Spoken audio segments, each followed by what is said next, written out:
B. Pokok pikiran pembukaan Undang-Undang Dasar Negara Republik Indonesia tahun 1945. 1. Hakikat pokok-pokok pikiran pembukaan Undang-Undang Dasar Negara Republik Indonesia tahun 1945.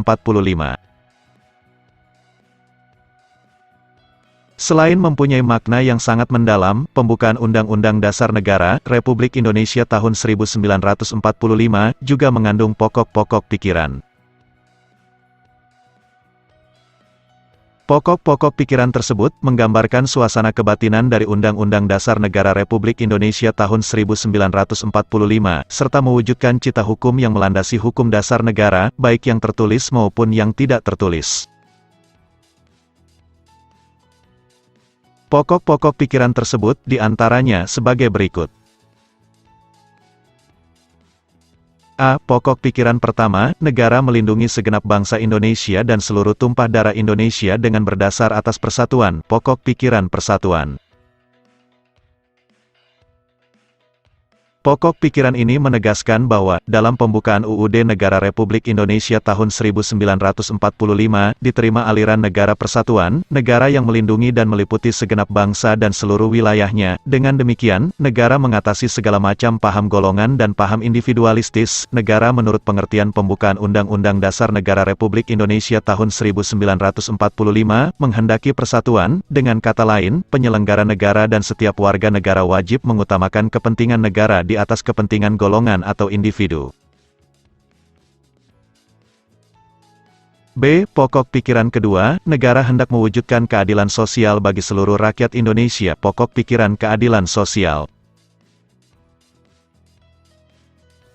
Pokok pikiran ini menempatkan suatu tujuan atau cita-cita yang ingin dicapai dalam pembukaan UUD Negara Republik Indonesia tahun 1945, serta merupakan suatu kausa finalis sebab tujuan. Dengan demikian, penyelenggara negara dapat menentukan jalan serta aturan yang harus dilaksanakan menurut Undang-Undang Dasar untuk mencapai tujuan memajukan kesejahteraan umum yang berkeadilan. Pokok pikiran kedua ini hendak mewujudkan keadilan sosial yang didasarkan pada kesadaran bahwa manusia mempunyai hak dan kewajiban dalam kehidupan masyarakat.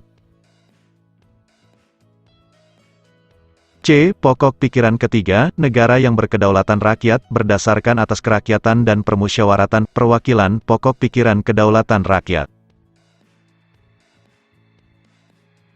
Pokok pikiran ini mengandung konsekuensi logis bahwa sistem negara yang terbentuk dalam Undang-Undang Dasar harus berdasarkan atas kedaulatan rakyat dan permusyawaratan, perwakilan. Pokok pikiran ini sesuai dengan sifat masyarakat Indonesia yang selalu mengedepankan asas musyawarah untuk mufakat dalam menyelesaikan suatu persoalan. Pokok pikiran ketiga ini merupakan pokok pikiran kedaulatan rakyat yang menyatakan bahwa kedaulatan berada di tangan rakyat dan dilaksanakan menurut Undang-Undang Dasar. Pokok pikiran inilah yang merupakan dasar politik negara.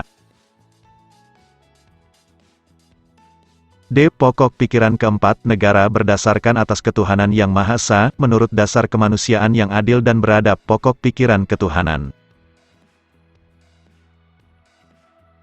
Pokok pikiran ini mengandung makna bahwa Undang-Undang Dasar harus mengandung isi yang mewajibkan pemerintah dan penyelenggara negara lainnya untuk memelihara budi pekerti yang luhur. Hal ini menegaskan bahwa pokok pikiran ketuhanan mengandung pengertian takwa kepada Tuhan Yang Maha Esa, menurut dasar kemanusiaan yang adil dan beradab dengan menjunjung tinggi harkat dan martabat manusia atau nilai kemanusiaan yang luhur.